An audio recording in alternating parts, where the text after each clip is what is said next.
بسم اللہ الرحمن الرحیم۔ السلام علیکم صلی اللہ علیہ وآلہ وسلم۔ ایک شخص ایک دن جب اپنے گھر گیا تو اس نے دیکھا کہ اس کی بیوی اس کے چھوٹے سے بچے کے چھوٹے سے بستر پر اس کے ساتھ ہی لیٹی تھی۔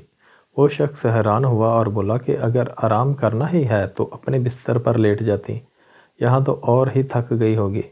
اس کی بیوی اٹھ بیٹھی اور اس کی آنکھوں سے آنسو جاری ہو گئے۔ شوہر پریشان ہو گیا۔ بیوی نے پوچھنے پر بتایا کہ صبح وہ کچھ امداد دینے کسی یتیم خانے گئی تھی۔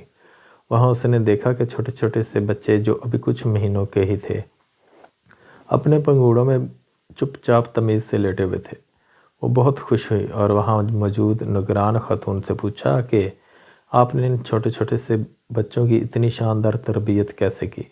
آپ مجھے بھی مشورہ دیں، میرا بھی ایک چھوٹا بچہ ہے۔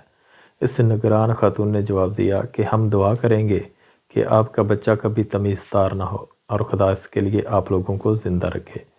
یہ بچے جب یہاں آتے ہیں تو شروع کے دنوں میں بھوک لگنے پر اور ڈائپر خراب ہونے پر روتے ہیں، مگر ہمارا عملہ اتنا نہیں کہ بچوں کو انفرادی توجہ دے سکے، تو ہم انہیں رونے دیتے ہیں۔ کچھ ہی دنوں میں انہیں عادت ہو جاتی ہے کہ یہاں ان کے رونے سے ان کی حاجت روائی نہیں ہوگی۔ کھانا ہو یا ڈائپر تبدیل کرنا، ہنگامی صورتحال کے علاوہ ہر چیز مقررہ وقت پر ہی انجام پاتی ہے۔ جب وہ یہ بات سمجھ لیتے ہیں تو ان کا رونا کبھی کم اور عموماً بالکل ختم ہو جاتا ہے۔ یہ بچے بھی اگر اپنے والدین کے ساتھ ہوتے تو بھوک لگنے پر، ڈائپر گندا ہونے پر، جذباتی قربت کے لیے یا کسی ایسے مسئلے کے حل کے لیے جسے ان کے ننھے ذہن سمجھنے سے قاصر ہیں، رو رو کر اپنے والدین کی توجہ خود پر مبذول کراتے، ان کی مدد حاصل کرنے کی کوشش کرتے، ان کی محبت کی نرمی اور گود کی گرمی کو محسوس کرتے۔ مگر کیونکہ ایسا نہیں ہے اور ہم خود بہت مجبور ہیں تو ہم انہیں رونے دیتے ہیں۔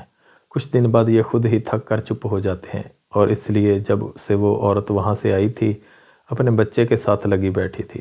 اللہ ہر اولاد پر اس کے والدین کا سایہ سلامت رکھے، آمین۔